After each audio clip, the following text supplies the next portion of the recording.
د ربیع الاول میاشت شروع ده. دا هغه میاشت ده چې په دې میاشت کې نبی علیه الصلاۃ والسلام دنیا ته تشریف راوړی و.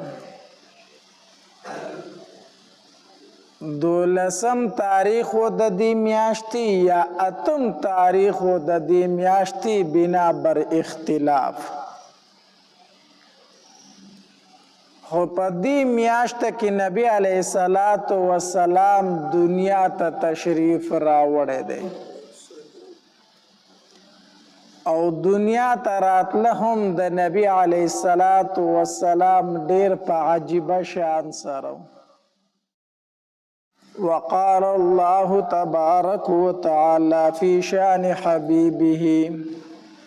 إن الله وملائكته يصلون على النبي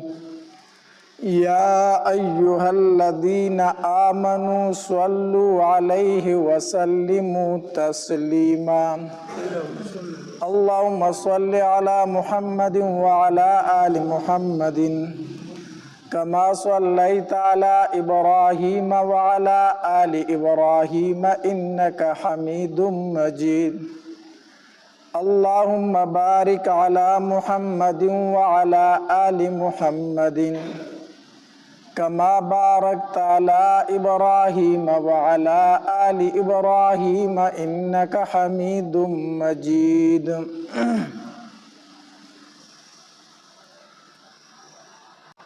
د ربیع الاول میاشت شروع ده. دا هغه میاشت ده چې په دې میاشت کې نبی علیه الصلاۃ والسلام دنیا ته تشریف راوړی و. 12 تاریخ و د دې میاشتې یا 8 تاریخ و د دې میاشتې بنا بر اختلاف. خو په دې میاشت کې نبی علیه الصلاۃ والسلام دنیا ته تشریف راوړی دی او دنیا ته راتله هم د نبی علیه الصلاۃ والسلام ډیر په عجیبه شان سره. عبدالمطلب صاحب وایي سحر ټیم و او د خانه کعبې سره په خوا کې ناستو ما وایي ناسا په یو درز وشو او د خانه کعبې دا دیوالونه ځمکې لراله او بیا اوچت شو. وایي زه چې دا حالت مې ولید نو زه ډېر ویرېدم چې داسې چل وشو. وایي زر مې کور ته منډه کړه چې کور خو به خیر وي چې دا څه وشو. داسې په منډه او په یره چې کور ته ورغلم تپوس مې وکړو کور خیر دی؟ وی وویلی شو راته چې خیر دی خو ستا د مړ زوی د عبدالله زوی پیدا شو. ستا کومه انګور چې د امینه بیبي د هغې زوی پیدا شو. نو عبدالمطلب صاحب نبی علیه الصلاۃ والسلام زر د انګور د غیږ نه راواغست خپلې غیږې ته یې کړو او چې داسې راواغستو نو خانه کعبې ته یې رامنډه کړه. راغې او غیږ کې نیولی دی او د خانه کعبې نه پې 7 طوافه ګیر چاپېره وکړل او چې طوافونه یې په نبی علیه الصلاۃ والسلام وکړو نو کور ته یې واپس بوس. د پیدایش سره نبی علیه الصلاۃ والسلام د خانه کعبې طواف کړی دی. نو هغه دا میاشت وه دا ربیع الاول میاشت وه. په دې میاشت کې نبی علیه الصلاۃ والسلام دنیا ته تشریف راوړی دی. نو په دې میاشت کې په نبی علیه الصلاۃ والسلام باندې درود شریف ډیر زیات ویل پکار دی. حافظ ابن حجر رحمه الله لیکي وی کو چرته یو انسان د خپل سا اغستو په شانتي په نبی علیه الصلاة والسلام درود وایي. لکه څنګه چې سړی سا اخلي دغه شانتي دی په نبی علیه الصلاة والسلام مسلسل همیشه د پاره په ټول ژوند کې درود وایي، بیا هم دی د نبی علیه الصلاة والسلام د احساناتو بدله نشي پوره کولی. په موږ باندې چې د نبی علیه السلام څومره احسانات دي، نو د دې وجې نه په دې میاشت کې په نبی علیه الصلاة والسلام باندې څه زیات وایي؟ درود زیات وایي، درود زیات وایي. او د درود شریف ډیر زیات برکات هم دي. حدیث مبارک کې راځي نبی علیہ الصلوۃ والسلام مسجد نبوی کې ناست او صحابه کرام ته غیر چاپیر ناست. یو صحابي ته نه تاسو کو وی دا الله پاک پیغمبره ز پتا باندې درود ډیر زیات واما، خدا را ته او چې د زیادت سم مقدار وي څومره در باندې واما. زه خو پتا درود زیات وام ډیر وام خو څومره زیات در باندې وام. نبی علیہ الصلوۃ والسلام ورته فرمایل وی ته څنګه په ما باندې زیات درود وای؟ نو دې صحابي ورته فرمایل وی دا الله پاک پیغمبره پشپا او رس کې زه یوې سپتا باندې درود واما او دوه حصے نور ذکر کو. یوې سپتا باندې درود وام او دوه حصے نور ذکر کوم، آیا دا درود پتا باندې کافی دی؟ نبی علیہ الصلوۃ والسلام ورته فرمایل وی او خو دا درود دی زیات کو نه خبوي، دا درود دی په ما زیات کو نه سبوي خبوي. دی صحابی دی نبیا ته پوسو کو وی دا الله پاک پیغمبر چې بیا یو کار وکما شپه او ورځ کې نیمه حصہ پتا باندې درود واما او نیمه حصہ نور ذکر کوم، آیا دا درود په پتا باندې کافی وي؟ نبی علیہ الصلوۃ والسلام ورته فرمایل وی او خو دا درود دی په ما زیات کو نو دا بتاله خوي، دا بتاله سوي خوي. هغه صحابي بیا تاسو کوي وی دا الله پاک پیغمبر چې بیا یو کار وکما پشپا او رس کی دوی سے پتا باندې درود واما او یوې نور ذکر کوم، آیا دا درود په پتا باندې کافی وي؟ نبی علیہ الصلوۃ والسلام ورته فرمایل وی او خو دا درود دی زیات کنو خبوي، دا درود دی په ما زیات کنو سبوي خبوي. هغه صحابي بیا فرمایي وای دا الله پاک پیغمبر بیا یو کار ولې نه کومه، بیا یو کار ولې نه کومه چې ما ته فارغ ټایم میلاویږي، ما ته فارغ وخت میلاویږي او پتا باندې درود وام، دا درود به کافی وي؟ نبی علیہ الصلوۃ والسلام ورته فرمایل وی ای زما صحابي کو داسې دی وکړو دا څنګه چې ته وایي،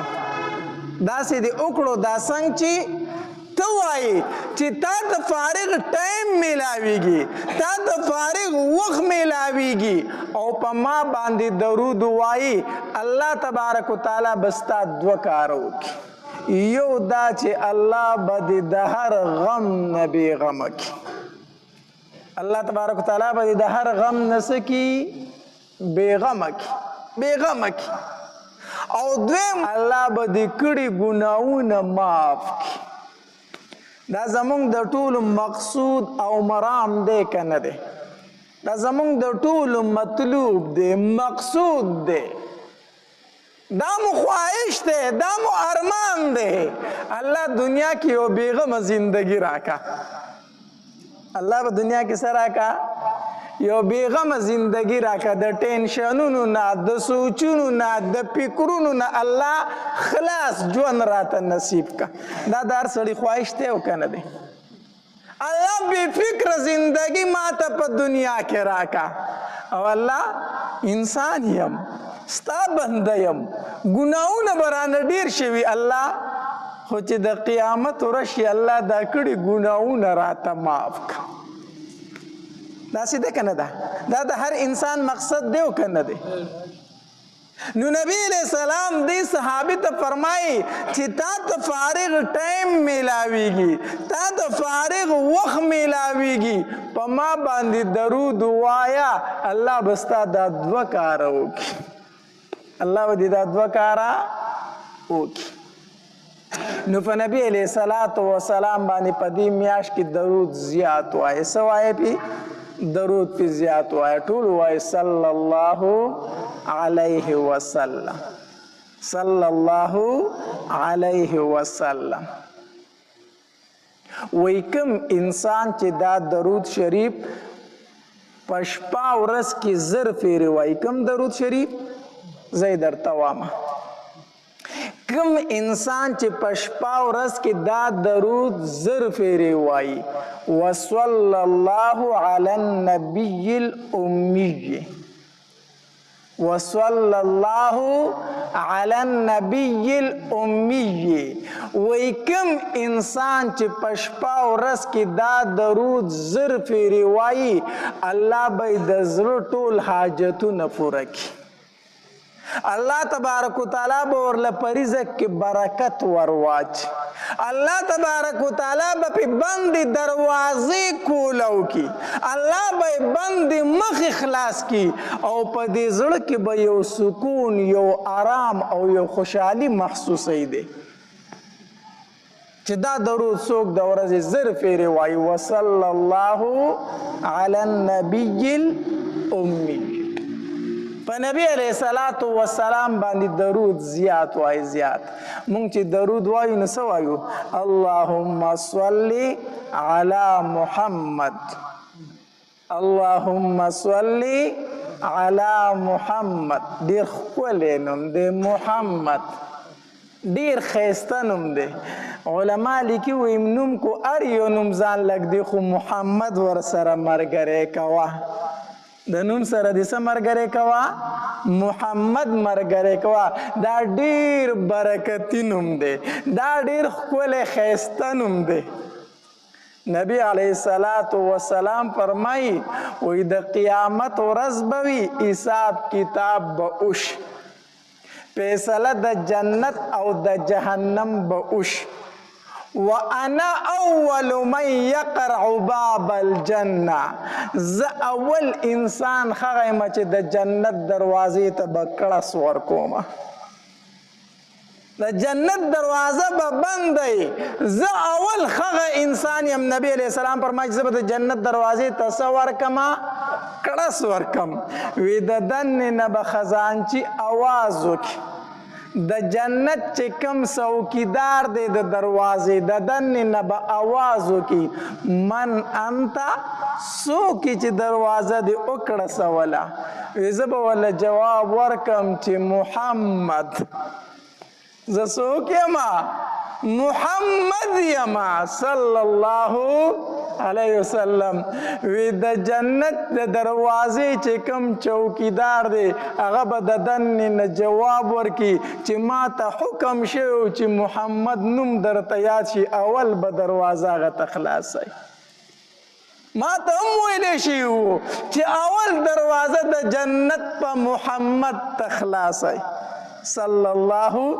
علیه وسلم نو دا هغه نوم دی چې اول به د جنت د دروازې سره هم یادیږي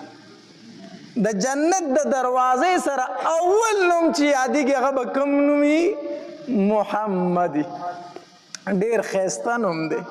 نبی علیه الصلاۃ والسلام چې پیدا شو نو نیکۍ ورته نوم کېښود محمد عبدالمطلب صاحب ورته نوم څه کېښودو محمد نو خلکو ورته وی عبدالمطلبه دا نوم خو ستا په آباو په اجدادو کې چرته نه دی تیر شوی دا دې څنګه عجیبه نوم کېښودو د عربو عادت دا دی هغوی د خپلو کشرانو نومونه د خپلو مشرانو په نومونو سره ږدي اکثر د نوسي او د نیکه یو نومي مونږ یې بېادبي ګڼو که نه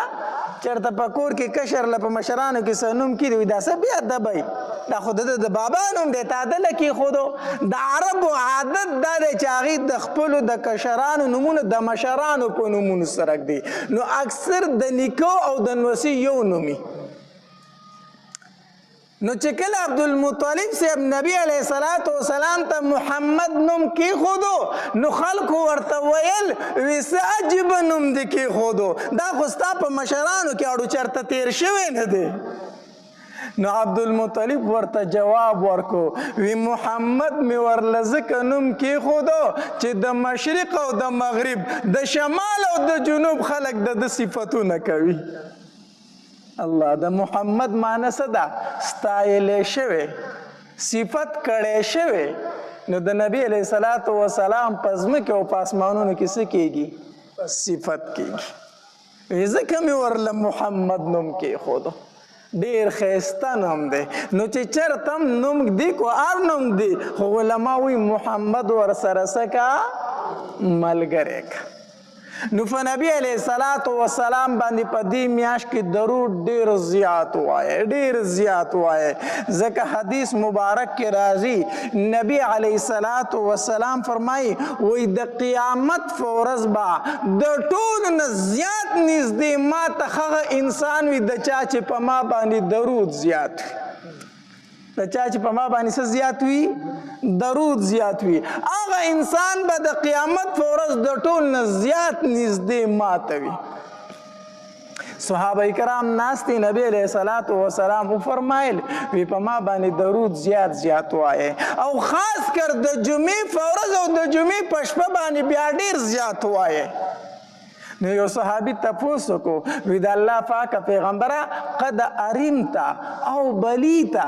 دوه قسمه الفاظ حدیث مبارک راغلي د الله پاکه پیغمبره تو خو به د خاورو سره خاورې شوې یې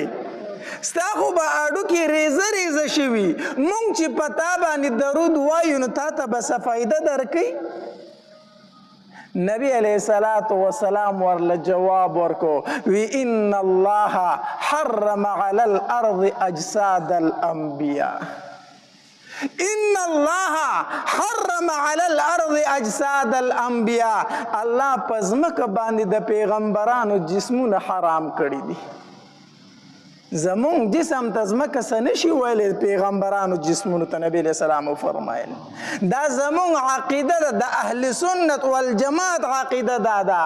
چې څومره پیغمبران دي یوازې نبی علیه الصلاة والسلام نه چې څومره پیغمبران دي د هغې جسم مبارک چې کوم په ژوندانه و اخکه جسم مبارک په قبرونو کې بالکل سلامت پروت او تر قیامت پورې به دغه شانتې سلامت پروت الله پیغمبران خو پیغمبران دي د حافظ قرآن جسم ځمکه نه خوري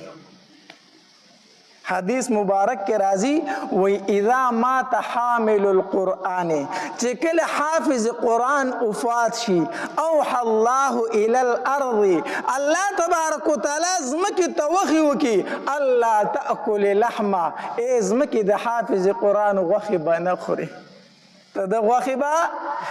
ځمکې دا حافظ قرآن ستا خوراک له نه دی درغلی دا معمولی انسان نه دی د ده په سینه کې 6666 آیاتونه مبارکه پراته دي دا معمولی انسان نه دی د ده په سینه کې د بخاري احادیث پراته دي د ده په سینه کې د مسلم شریف احادیث مبارکه پراته دي ځمکې د حافظ قرآن غوښې به نه خوري قالت الارض ځمکه جواب ورکړي الله تبارک وتعالی ته ای وربي ای زما ربه کیف آکل لحمه زه به د ده غوښې څنګه خورم وکلامک فی جوف د چا په سینه کې چې ستا کلام پروت دی الله زه د حافظ قرآن غوښې څنګه وخورم د چا په سینه کې چې ستا کلام پروت دی نو د حافظ قرآن غوښم الله په ځمکه باندې څه کړې ده پیغمبر خو ډېر لوړ شان لري خو ډېر اوچت شان لري د هغه شان ته څوک رسېدی شي الله علماء لیکلي دي وی په کومه مقبره کې چې حافظ قرآن دفن شي په دغه شپه باندې الله د دغه مقبرې والو نه عذاب پورته کوي. په کومه مقبره کې چې حافظ قرآن دفن شي ته دغه مقبرې والو نه الله څه پورته کوي؟ عذاب پورته کوي. غرض می دا کو چې په نبی علیہ الصلوۃ والسلام باندې درود زیات وایي. نبی علیہ الصلوۃ والسلام فرمایي وای د قیامت ورځ به ما ته انسان ډیر نږدې وي چې په ما درود زیات ویلي. حدیث مبارک کې راځي نبی علیہ الصلوۃ والسلام فرمایي وای په ما باندې درود ویل دا د انسان ګناونه داسې ختمي لکه په اور چې اوبه واړی. ماء البارد الفاظ راغلی لکه په اور چې یخ اوبه ورواړی اور مړ کي. دک شانت په نبی علیہ الصلوۃ والسلام باندې درود ویل د انسان ګناونه ختمي. الله او درود چې د کله زیات ویل کنه الله به درته ډیر لوړ مقام په دنیا کې هم درکي او په آخرت کې هم درکي. امام شاه ولی الله رحمه الله تاسو به نه پیژنئ، علما ډیر ښه پیژني. امام شاه ولی الله رحمه الله دا یو داسې عالم تیر شوی دی کنه چې د هندوستان او د پاکستان څومره علما دي دوی خپل د حدیث و سند نبی علیه الصلاۃ والسلام ته بغیر د امام شاه ولی الله نه نشي رسولی. ځکه اوس د خپلو حدیثو سند نبی علیہ الصلوۃ والسلام ته رسوم په منځ کې به امام شاه ولی الله ضرور زما استاذ کیږي. دا کې دی نشي چې امام شاه ولی الله رحم الله زما استاذ نشي او زه د خپلو حدیثو سند چاته ورسوم؟ نبی علیہ الصلوۃ والسلام. دا نشي کېدی. د هر عالم په سند کې به نوم د امام شاه ولی الله خامخا راځي. دا یو داسې عالم تیر شوی، داسې عالم. هغه ویل وی الله تبارک وتعالی ماته او زما خاندان ته چې دا څه راکړي دي کنه دا د درود شریف په ویلو سره راکړي دي.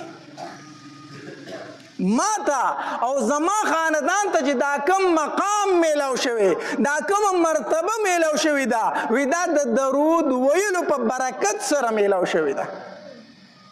ته خو درود شریف ووایه کنه چې ته د دې برکات ویني،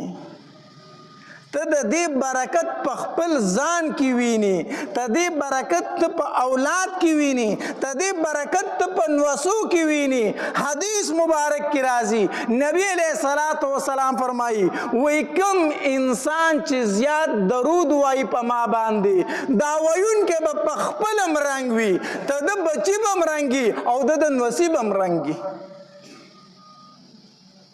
په نبی علیہ الصلوۃ والسلام باندې زیات څه وایي؟ درود وای، درود زیات وای، درود زیات وای. الله به دې بند مخې په دنیا کې کولاوي. الله به دې په مال کې برکت واچ، برکت به دې الله په مال کې واچ. الله د درود شریف په فضیلت کې یو کتاب دی دلائل الخیرات، د دې کتاب نوم دی دلائل الخیرات. او د دې کتاب مصنف چې کوم دی داغه نوم دی علي بن حسین الجزولی رحمه الله. علي بن حسین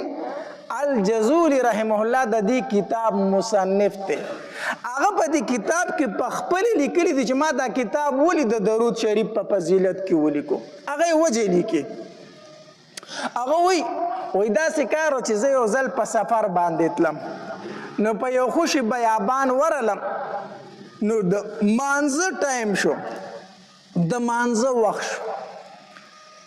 نو اوبه مې کتې نو په نظر مې یو کوی راغی. ما وی زه کوی دی اوبه وپکې زه بیا اودس وکم مونځ به وکم. اوس چې کوی له ورلم کوی کې اوبه شته دی خو په کوی باندې نه بوکه شته او نه رسی شته،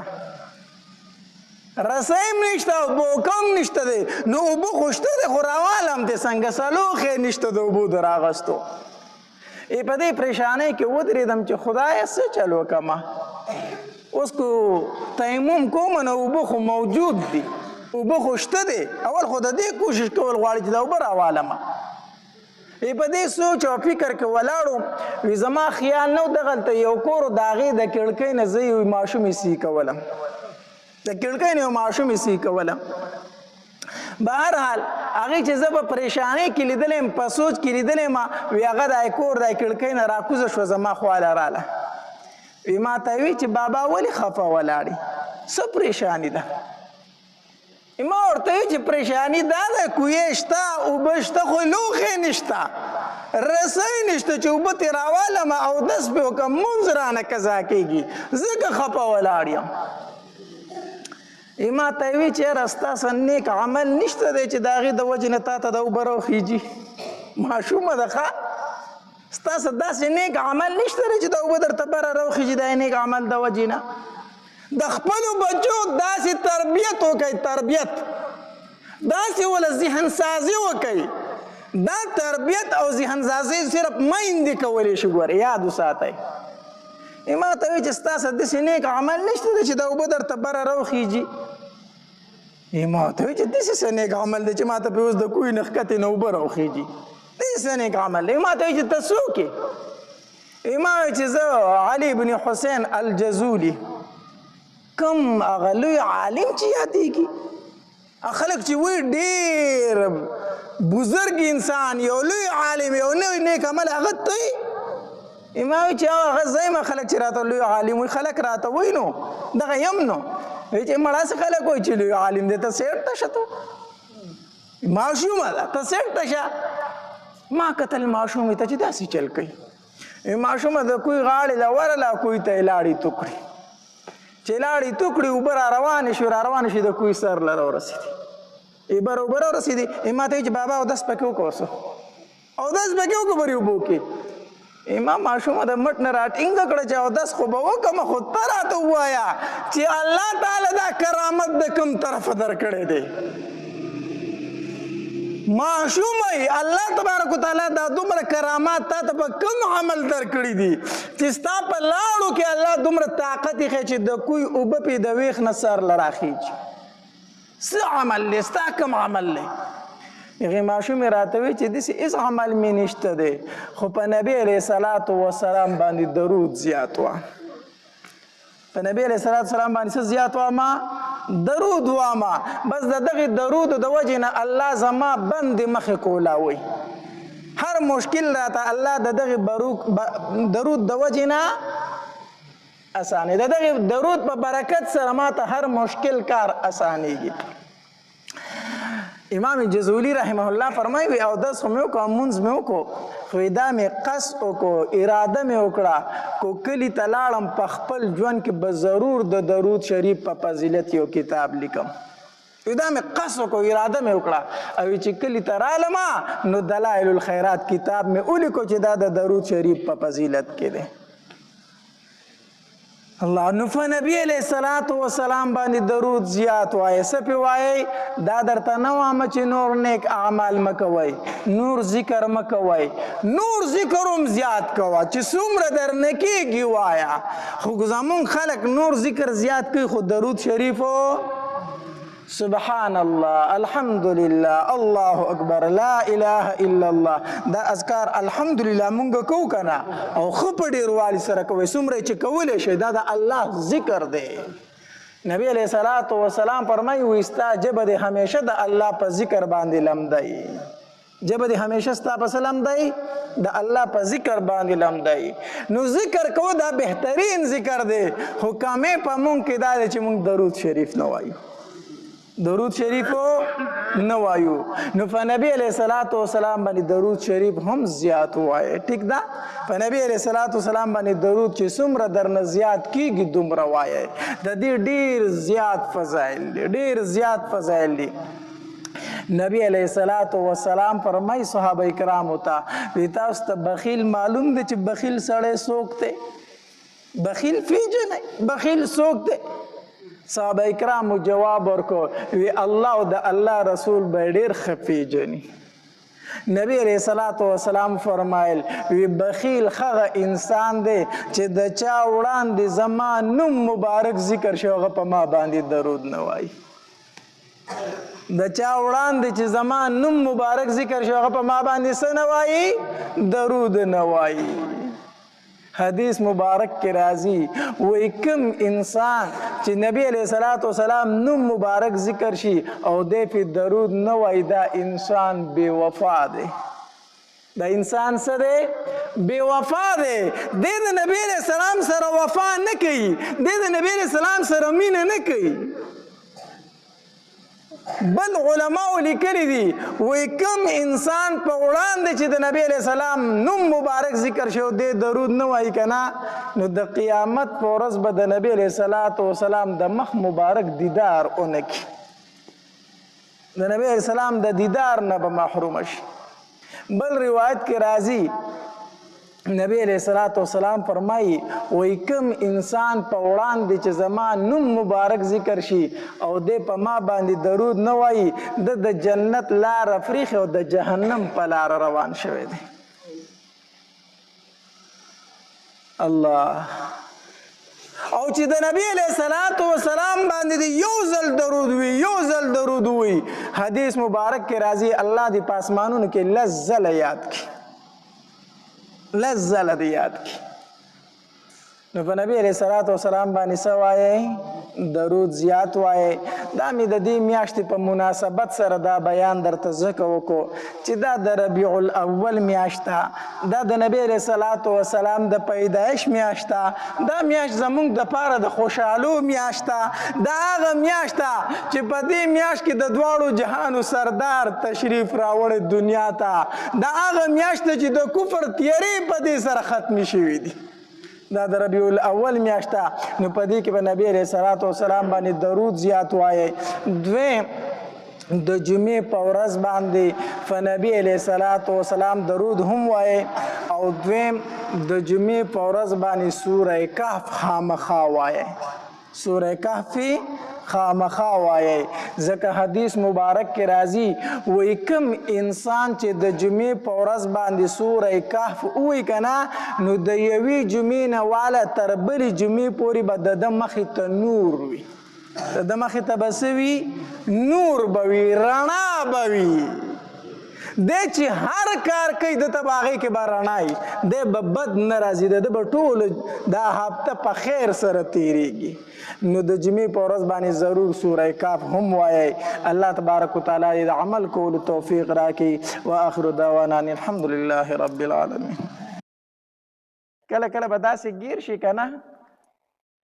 هاي چې هېڅ لاره به درته نه ښکاري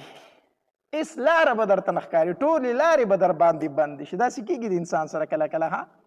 د هر طرف نه به مایوسه شي داسې به ګیر شي که نه چې هر سړی به در نه تښتي هېڅوک په لاس نه درکوي هر سړی به در نه په شا کېږي تا ته به لاره نه معلومه د دې پریشانونو چې د بچ کوي نو څوک په بچ کوي الله به دې بچ کوي که هر سړي در نه لاس واغسته الله تبارک وتعالی خو در نه لاس نه دی اغوستی دي که الله تبارک وتعالی خو در نه خپل طاقت او قوت نه دی اوچت کړی که نه ابراهیم علیه السلام ته وګوره نمرود اور ته غورځه غورځه څلوېښت ورځې لرګي راغونډ کړلو خشاک یې راغونډ کړلو وی ابراهیم علیه السلام پکې سوځو اوس دومره خو بېوقوف و چې څلوېښت ورځو لرګو راټولولو ته څه ضرورت ته انسان خو په خس لرګو کې هم سوځي خو نه دا بادشاهان کله دا چل کوي دا دې دپاره کوي چې نور خلک ته عبرت واخلي چې زما مقابلې ته څوک نه روځي تاسې دا بادشاهان کوي ډېرې ناکاره سزاګانې ورکوي چې بیا زما مقابلې ته څوک نه روځي نو څلوېښت ورځې لرګي راغونډ کړلو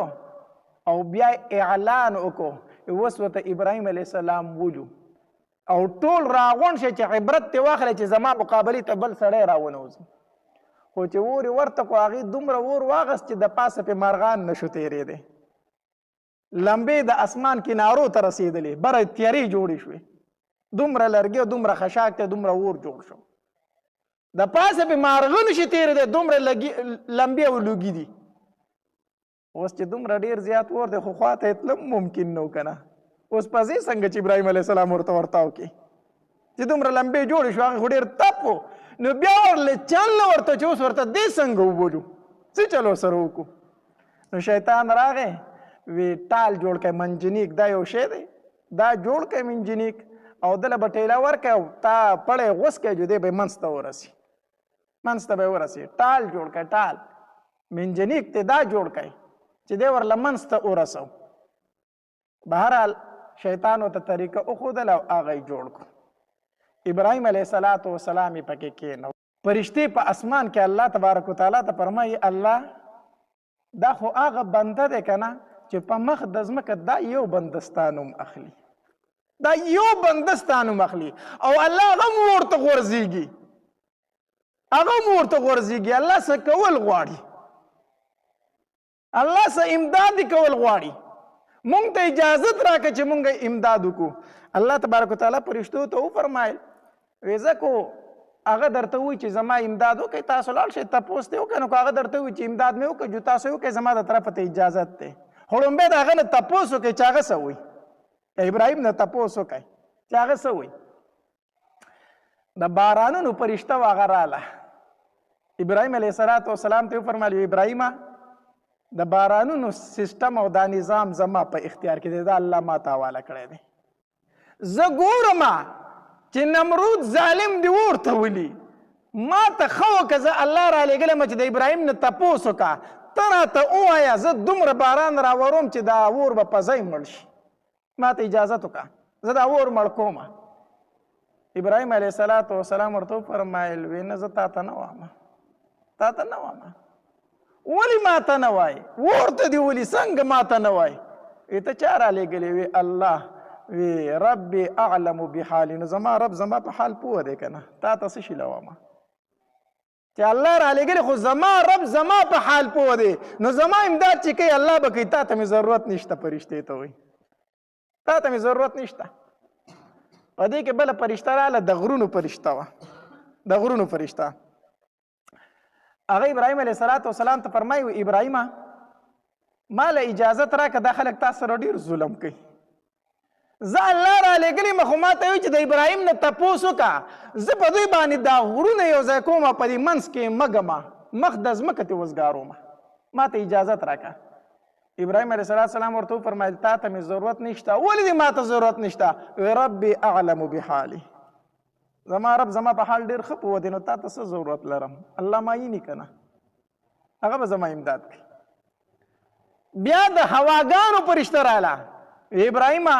ما له اجازت راکړه دا هواګانې الله ما ته حواله کړي دا زما په اختیار کې دي زه توپان راولم هوا راولم او دا اور بیا مه د دې نمرودیانو د کورونو ته یې دننه کوم د دوی دا کورونه پیسې زما دا مخ د ځمکې ته وزګار کوم ما له اجازت راکړه ابراهیم علیه السلام ورته وفرمیل تا ته مې ضرورت نشته زما رب معیني تا ته مې ضرورت و جبري علیه السلام وله خواله راغی ابراهیمه که څه ضرورت یې خو راته ووایه چې زه وکړم وی جبریله تا ته ضرورت نه لرم خپل رب ته لرم تا ته ضرورت نه لرم خپل رب ته لرم او رب معیني بس نمرود اراده وکړه او د هغه وزیرانو چې ابراهیم علیه السلام ورته وولي خو چې به ټال یې اوچته اوس ټال اوچتېږي نه ځکه د رحمت فرشتې راغلي وي د هغې پړي نیولي راټینګ کړی و نه یې پرېښودو ټال نه اوچتېږي زورونه وکړو اوس یې وکړې ځانونه ستړي کړو خو هېڅ چل نه کېدو ټال د ځای نه خوځېدو شیطان راغی ښوونه یې نمرود ته وکړه وی دا داسې نه کېږي وی څه وکړو وی داسې وکړه چې سرتورې ښځې دې ځای ته راوله سرتورې ښځې دې ځای ته راوله چې ګډا شروع کړي دا او پخپله اوچت شي نو نمرود حکم وکړ سرتورې ښځې او سرتورې جینکۍ راولی نو ښځې رالې سرونه یې سرتور کړه او په ګډا یې شروع کړه نو د رحمت فرشتې چې په کوم ځای کې سرتوره ښځه موجود وي هلته نه ټینګېږي کوم ځای کې چې سرتوره ښځه موجود وي که نه رحمت فرشتې د هغې نه ځي نو زموږ دا بازارونه خو د ښځو پاک د فرشتو نه وزګار کړي دي یقین وکړه د دې وجې نه حدیث مبارک کې راځي الله تبارک وتعالی ته په ځایونو کې ناخوښه ځای کم یو دی بازار دی او الله ته په ځایونو کې خوښ ځای چې کم یو دی مسجد دی نو مونږ څه کوو دا لوړي لپنګ به سهار وځي تر ماښامه پورې به بازار کې هسې ګرځي راګرځي به لکه د بازار ته به صرف د ضرورت دپاره ځي ضرورت دې پوره شو سیده کور ته راځه ستا پکې کاروبار دی خو مجبوري ده هسې په بازارونو کې مه ګرځه او حدیث مبارک کې راځي بهترین ځای کم یو دی مسجد دی نو دی چې د جمعې مانځله راشي نو د ټایم پیس ته به نیغ نیغ ګوري چې ټایم خو ناوخته شو او چې 2 رکعته فرض وشي که نه نو ته وایي چې دی سرې مچۍ چېرته وچیچو په دې ور باندې داسې منډه وي داسې په منډه باندې وځي نو الله ته چې په ځایونو کې خوښ ځای دی هلته د زړه تنګېږي او الله ته چې په ځایونو کې بد ځای دی او ناخوښه ځای دی هلته دی ټوله ورځ ګرځي زړه یې نه تنګېږي دا ولې دا د زړه معامله ده د څه معامله ده د زړه پاک زړونه په مسجدونو کې خوشحاله او ګنده زړونه په بازارونو کې خوشحاله نو ګنګوټ ټول عمر په غوشانو کې خوشحاله ګنګوټ د خوشبویۍ سره څه کوي هغه د خوشبویۍ سره څه کوي نو سرتورې ښځې راغلې او هغوی ګډا شروع کړه نو د رحمت پرښتو هغه ټال پرېښوده خو د هغې ځای نه لاړې که نه چې لاړې بس ابراهیم علیه السلام د اور منځ ته ورسه چې د اور منځ ته ورسو بس د نمرود خدا دغه و چې بس ابراهیم علیه السلام د اور ته تله او سټاکور کېده یو دی بس خبره به خلاصه وي هلته به ستی شوی وي خو څنګه چې ابراهیم علیه السلام د اور په منځ کې ولګېده که نه الله تبارک وتعالی اور ته حکم وکړو یا نار کونی بردا وسلاما وره د ابراهیم علیه السلام ګوره یو ویښته ځای نه کې یخ شه په ابراهیم علیه السلام خو دومره مه یخېږه چې بیا پکې کمبلو ته ضرورت راشي که نه اوس کالام ته چې لاړ شي خو بیا به کمبلې ګوري نو نه یخ شه خو سلامتیا واله یخ شه ډېره سړزي ورلم مه کوه نور په یخ شو ښه سلامتیا والا او په ځنګل کې د میوو بوټي راوختل دا ځنګل کې نه په اور کې د میوو بوټي راوختل یعنی ابراهیم علیه السلام ته الله اور ګولي ګلزار کو او علما لیکي وی جبرئیل علیه السلام ورله هم راغی په دغه ټایم کې په اور کې ورسره هغه ملګری شو کېناست ورسره اوس ابراهیم علیه السلام لا د اور نه نجات چا ورکو الله پرشتي خو راغلې خو ابراهیم علیه السلام ته پته وه چې لا حول ولا قوة الا بالله د مشکلاتو لرکوونکی څوک دی الله دی نو زما رب مایي نه که نه زما رب زما حالت دی نه که نه نو بل چاته څه له چغې وم په بل چا پسې څه له ګرځمه په خپل رب باندې یقین و نو هغه رب پې اور ګلې ګلزار کو اول حق د بچي په مور او پلار باندې دا دی چې دله به حلاله روزي پیدا کوي د حرامو نه به خپل بچی ساتي دا د بچي حق دی په پلار باندې چې دا پلار به دې بچي له حلاله روزي پیدا کوي او د حرامو نه به یې ساتي ځکه د کم بچي تربیت د کم بچي پالنه چې په حلال روزي باندې وشوله الله تبارک وتعالی د دنه د دنیا او د آخرت ډیر لوی کار اخلي او د کم بچي چې خصمانه د هغه پالنه په حرام باندې وشوله نو دا بچي به د مور د پارم د سر درد وي د پلار د پاره د سر درد وي او د تمام معاشرې د پاره به د سر درد وي ځکه حدیث مبارک کې راځي نبی صلی الله علیه وسلم فرمایي وایي کم غوښې او هډوکي چې په حرامو باندې جوړ شي دغې غوښې او هډوکو له اور د جهنم بیا بهتر دی نو تا چې د خپل بچو غوښې په حرامو رخ کړي دي تا د خپلو بچو هډوکي په حرامو باندې رخ کړي دي د هغه په بدن کې چې کومه وینه د هغه د حرامو ده د هغه په بدن باندې چې کومې غوښې انبار دي دا د حرامو دي د هغه د بدن چې کوم هډوکي دي دا د حرامو نه رخ شوي دي چېرته به دا ستا بچی ستا دپاره د راحت او د سکون ذریعه وګرځي دا سوال نه پیدا کېږي چې دا سکون او د راحت ذریعه وګرځي نو د بچی دپاره اول حق په مور او پلار باندې دا دی چې حلاله روزي به ورله ورکوي حلاله روزي په دې بزرګانو کې یو عالم تیر شوی دی یو لوی محدث دی عبدالله ابن مبارک رحمه الله دا لوی محدث لوی فقیه تیر شوی دی ته د پلار مبارک دا د یو گورنر سره په باغ کې نوکر و باغبان و د هغه باغ به یې ساتو دله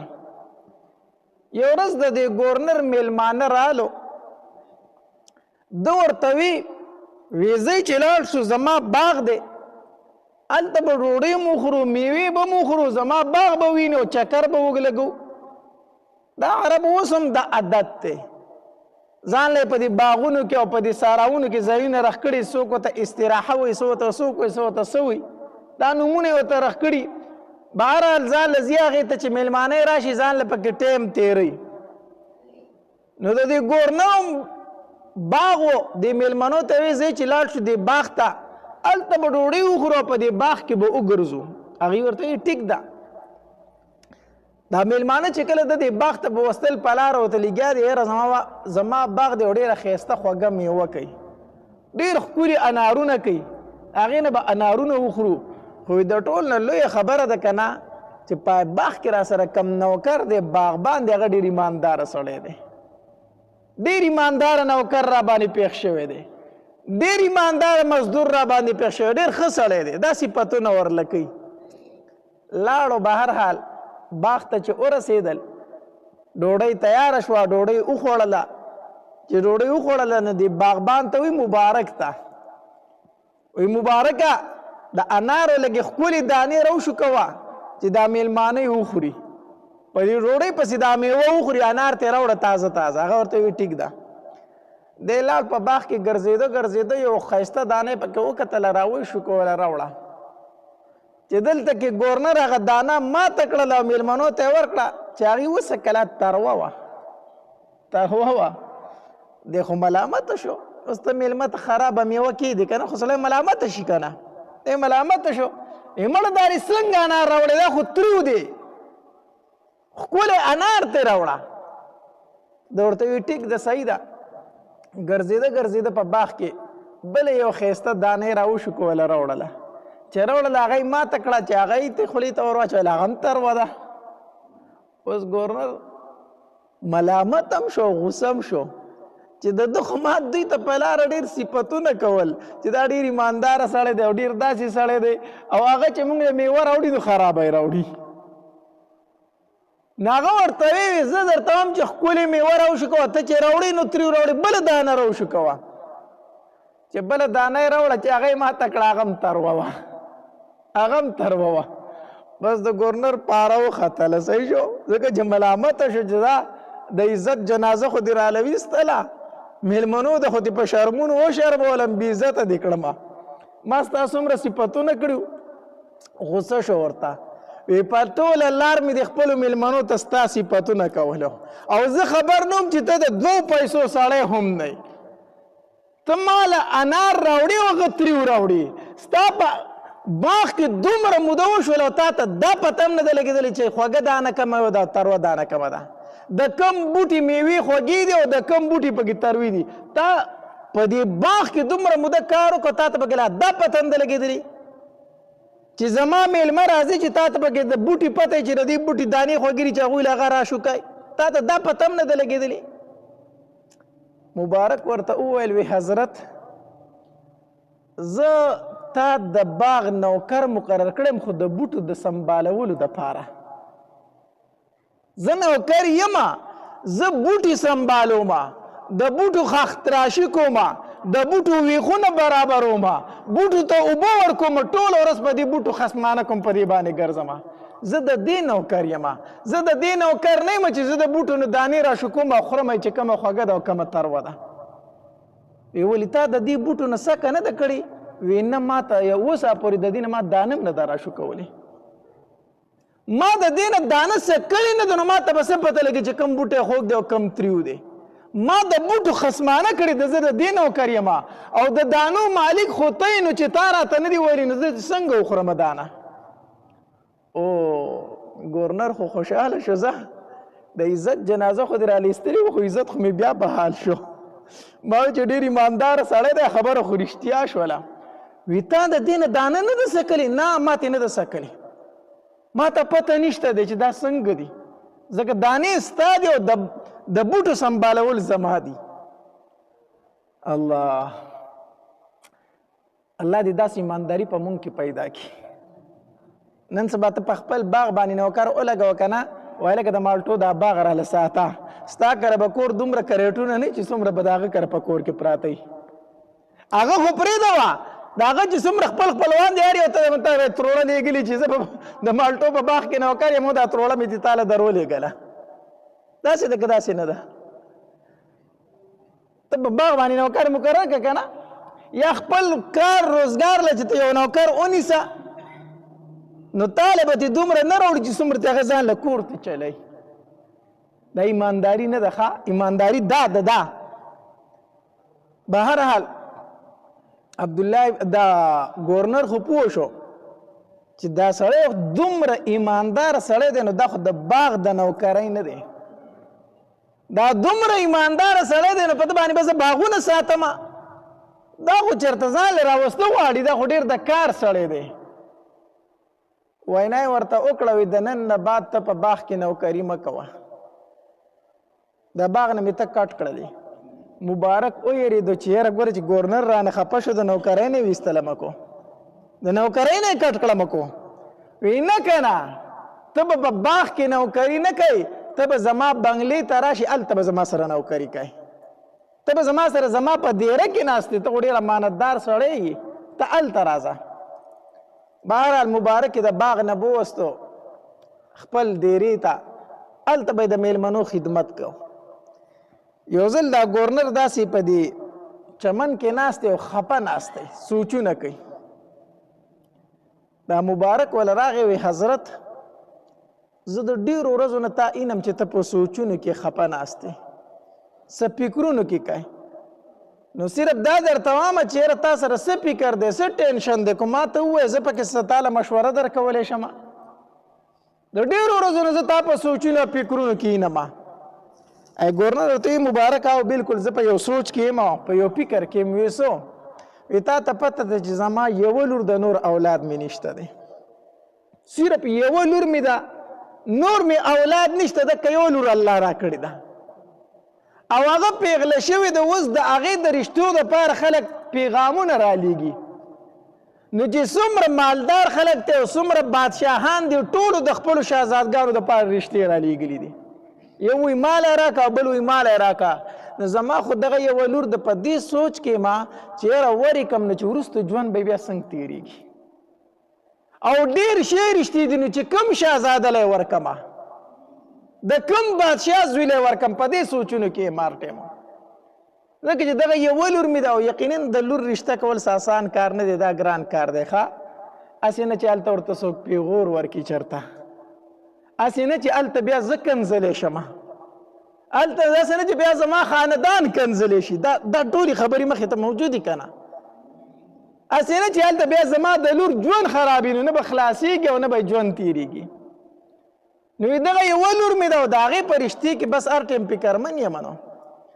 ده ورته وایم ما ته اجازت شته چې زه پکې صرف مشوره درکړم ستاسو د کور خبره ده خو ما ته اجازت شته زه پکې یو خبره وکړم هغه ورته وی مبارک بالکل ته پکې راته مشوره راکولی شي وی کو د نبی علیه صلات وسلام یو حدیث مبارک باندې د عمل وکړو نو دا مسله ډېره اسانه ده وی څو وی نبی علیه صلات وسلام فرمایي چې دینداره رشته غوره کړه دینداره رشته کو زوی دی هم رشته ورته کوي نو دینداره جینۍ ورله ګوره او که لور ورکوي نو نبی علیه صلات وسلام فرمایي چې کوم ځای کې دینداره هلک درته میلاو شو هغه لور ورکه نو بس نبی علیه السلام معیار ښودلی دی که نه چې دیندار هلک ته ګوره اوس د کومو شهزادګانو رشتې چې راغلي ته په هغې کې نظر وچلوه چې په هغې کې کوم دینداره دی هغه له دې لور ورکه که د نبی علیه السلام په دغې حدیث ته عمل وکړو ستا ټینشن به ختم شي ویره دا خو دې راته ښکلې خبره وکړه دا خو دې راته ښه خبره وکړه کور ته لاړو ښځې ته وی ښځې وی زمونږ د لور دپاره خو ډېرې رشتې راغلي دي که نه وی او وی ما مې بار د خپل نوکر سره مشوره وکړه خو هغه ما ته ډېره ښکلې خبره وکړه وی څو وی هغه راته وی چې په دې رشتو کې چې کومه نیکعمله رشته ده کم هلک نیکعملی مال ته مه ګوره جیداد ته مه ګوره د پلار بادشاهۍ ته مه ګوره خو دې هلک ته وګوره چې کوم هلک پکې نیکعمله و هغه له لور ورکه نو زمونږ دپاره خو ډېر شی رشتې راغلي دي راځئ چې دې رشتو کې وګورو چې کوم هلک نیکعمله دی چې هغه له دا رشته ورکو نو ښځې ورته وی یاره دا خو له ډېر شی دا خو ډېره ښه مشوره درکړې ده دا خو ډېره ښکلې مشوره درکړې ده راځه چې دې رشتو کې وګورو کنه چې کوم هلک پکې نیک عمله دی کوم هلک پکې نیک عمله دی دا ګورنر دې ښځې ته وایي یاره ښځې نیک عمل هلک لی ورکوو که نه یا نیک عمل هلک لی ورکوو چې هلک نیک عمل خیر دی بیا زه خپله خبره وکړم او وکړه ما ته خو دې مبارک نه بل هلک نیک عمله نه ښکاري زمونږ دا نوکر نه دی دا کوم چې مونږ سره کار کوي دا زمونږ مزدور چې دی دا مبارک ته ده نه خو ما ته بل نیک عمل هلک نه ښکاري د ښځو طبیعت خو یې دي که نه ښځه په غوسه شوه وي دا څه وي دا زمونږ چې کوم نوکر دی ته به خپل لور هغه له ورکوي نیک وګوره خو په دې شهزادګانو کې وګوره بادشاهانو چې کومې رشتې رالېږلې په دې کې نیک عمله وګوره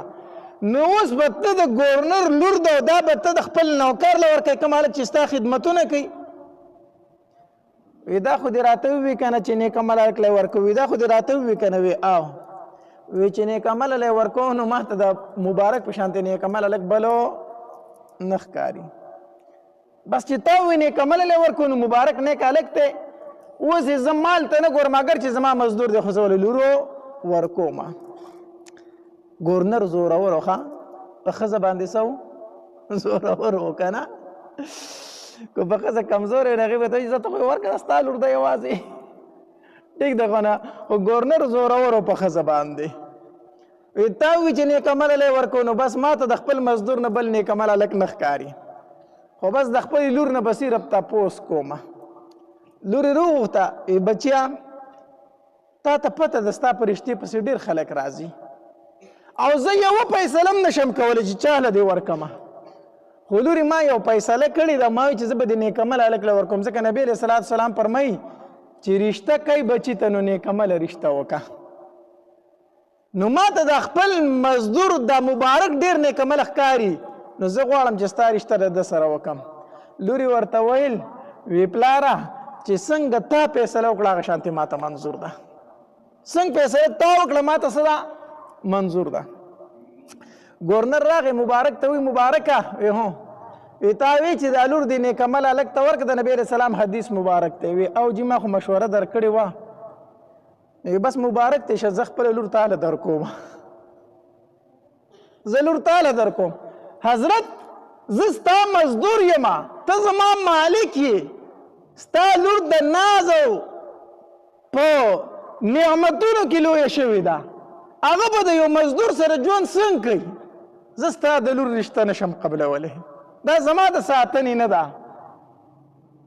وی کوم ما خوشحالول غواړې او زه ستا مالک یم نو زما لور ته به ته غاړه کېدې او زما لور خوشحاله ده په تا باندې خوشحاله ده وی جي کور مې نشته دی کور مې نشته دی دې له به زه ډوډۍ څنګه ورکوم بس کور درته هم زه نیسم او ډوډۍ به هم تاله درځي وی صحیح ده نکاح وشوله او واده م وشو ځان له سیټ ته کور ونیو وي ستا سره په دې محل کې نه پاتې کېږم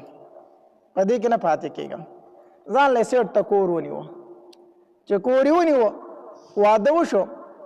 دې صرف خپلې ښځې له راغې دومره ورته وویلو وی زه چېرته ځمه او تاله به ډوډۍ رالېږمه خو تاله چې د پلار د کوره کوم ډوډۍ راځي هغه به ته نه خوري هغه به ته نه خوري پلار ته خو یې پته وه چې موږ خپل نوکر له لور ورکړې ده نو د کور نه ورپسې پخلی تلو وی خیر دی دا ډوډۍ د پلار کور کره واپس مه لېږه دلته چېرته غریبانانو له ورکوه هغوی ډېر خبروم خو ته به یې نه خورې تاله به ډوډۍ زه رالېږم صحیح ده او مبارک ووتو د ښځې سره لا یو ځای شوی نه دی ښه څنګه چې واده وشو د کوره ووتو وی ډوډۍ به زه رالېږم هغه به خوري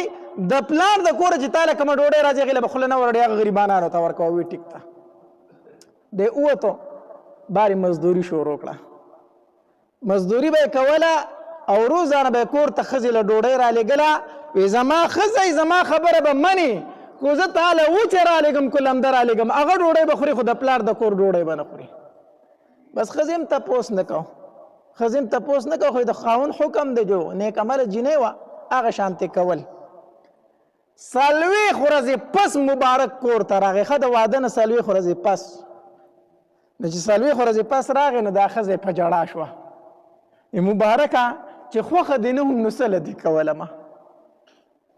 چې خوښه دې نه هم نو څه له دې کولمه زه خو تا لیدلی وما ستا په مخ کې باندې رالوی شوما زما پلار چې تا له درکولم نو ته خو مجبوره نه وې که نه تا به ورته ویلي چې زه یې نه کومه نو زه دې راوستې ما په خوشي کور کې دې کېنولې ما زما د واده شپه دې ما سره د تېره کړې زما د کوره وتېږي نو ولې ما له دا تکلیفونه راکوې ولې ما له دا مصیبتونه راکوې چې ما سره کېنې نه عبدالله ابن مبارک د سترګو نه اوښکې روانې د مبارک صاحب د سترګو نه اوښکې روانې شوې وی ښه مې خوښوي ما لیدلې او کتلې یې ډېره زیاته مې زړه ته نږدې یې ښه نو چې زړه ته دې نږدې وم نو تلی رانولې یې وی تلی درنه زه کومه چې ما ته پته ده ستا پلار ډېر نیک عمله انسان دی ډېر نیک انسان دی خو بیا هم د دې علاقې ګورنر پاتې شوی دی نو د ده په دې رزق کې به دومره چېرته د غریبانانو حق وي د ده په دې روزه کې به دومره چېرته د غریبانانو حصه وي هغه به حرامه وي نو ما وی کو د هغه ډوډۍ ته خوري نو ستا دا ګېډه او ستا دا وینه د هغې حرامونه نه بچ کېږي نو ما ووی چې هغه ډوډۍ به ته نه خوري 40 ورځې به زما د حلاله روزي زما د حلاله ډوډۍ خوري چې زه په خپلو لاسونو وګټم چې کومه حرامه ډوډۍ ستا په ګېډه کړي چې هغه درنه وځي ما تاله 40 ورځې د خپلو لاسو ډوډۍ راولېږله او تا وخوړله اوس دې خواله رالمه اوس به ما تا خپل شب زفاف منو کو د واده شپه به منو کو کېدای شي الله تبارک وتعالی د دې حلال روزې په برکت سره موږ له چېرته ښایسته نیک عمله اولاد راکړي د دې نه بعد تا سره میلاوېږمه که مخکې در سره میلاو شوی وی نو ستا په جسم کې حرام و حرام نو بیا زما بچی نیک عمله نشو جوړېدی اوس د حلاله روزي وخوړله اوس به در سره میلاو شم کېدای شي الله تبارک وتعالی لره نیک عمله بچی راکړي بهرحال هغه کوم تعلق چې هغه قایم شو او الله تبارک وتعالی ورله د هغې نه یو بچی ورکو عبدالله نوم یې ورله کېښودو حدیث مبارک کې راځي الله تبارک وتعالی ته په نومونو کې خوښ نوم چې دی عبدالله دی او عبدالرحمن دی کوم نوم دی عبدالله عبدالرحمن دا ښایسته نوم دی نو موږ ته خلک وایي مولي صاحب زما بچي دی نوم کېده موږ ورته وایو عبدالله ورله کېده که نه مولي صاحب مړه داسې د مشرانو نوم دی راته ووایي چېرته نوی سمارټ نوم راته ووایه نو موږ وایو دا نوی سمارټ نوم ته خوښ که او بیا یې ما ته ووایه زه به یې معنه وګورم د دې وجې نه زه د چا بچو له اوس نوم نه ږدم ښه زه چا بچو له نوم نه ږدمه ولې زه چې ورته نوم ووایم نو وایي بل پکې نه نو زه هم ته ورله کېدو خو بیا ما ته ووایه چې معنه یې څه ده زه به یې درله معنه صرف وګورم نور یې خوښ ته که ځکه چې زما هغه بیا ته نه ږدي نو ښه دا ده چې ته یې کېږدي معنه به ورله زه وګورم ټیک ده که ټیک نه ده یو په دې ګوګلو باندې د نومونو معنی مه ګورئ ښه صحیح شو په دغې باندې د نومونو معنی مه ګورئ دغه ګورې هغه ځان له حساب هغه چې کوم معنی کوي نو هغه معنی د عربۍ سره هېڅ تعلق نه ساتي هلته معنی مه ګورئ د عالم نه تپوس کوئ بهرحال نو عبدالله نوم یې ورله کېښودو د رالویدو د پلار سره هم غم او د مور سره هم غم چې بچی رانه لوپر نشي خو بهرحال د معاشري اثر داسې و چې عبدالله ډېر په ناروا وسر شو د کلي چې کوم لوپر هلکانو د هغوی سره یو ځای شو حتی در دې پورې چې دې حالت ته ورسېد چې د عبدالله نه شرابي جوړ شو د عبدالله ابن مبارک نه څه جوړ شو شرابي جوړ شو پلار به هر ټیم جړل چې الله ما د دې بچي دپاره څومره تکلیفونه برداشت کړي چې زما بچی نیک عمله شي الله هغه خو شرابي وختو مور به پسې په ساراونو کې په چغو چغو جړل او شاته به پسې ګرځېدله او روانه به پسې وه بچی ستا دپاره پلار ډېرې قربانۍ ورکړي دي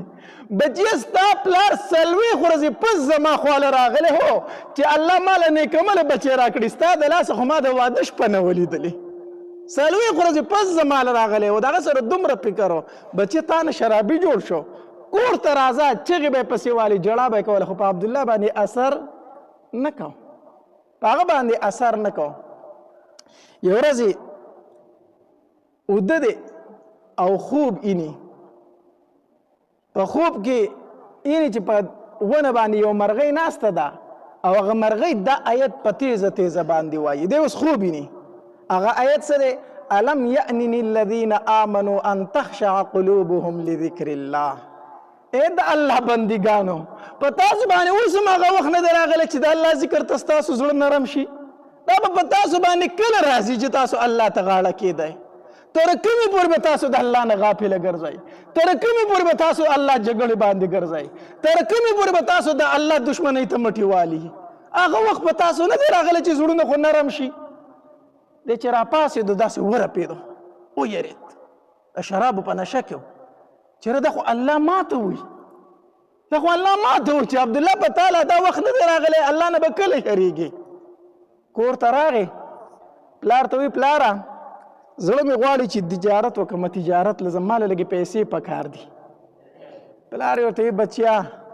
ما خو وي چې تا نه به د نبي علیه صلات وسلام د احادیثو لوی عالم جوړ شي، خو ځه چې د احادیثو عالم درنه جوړ نه شو،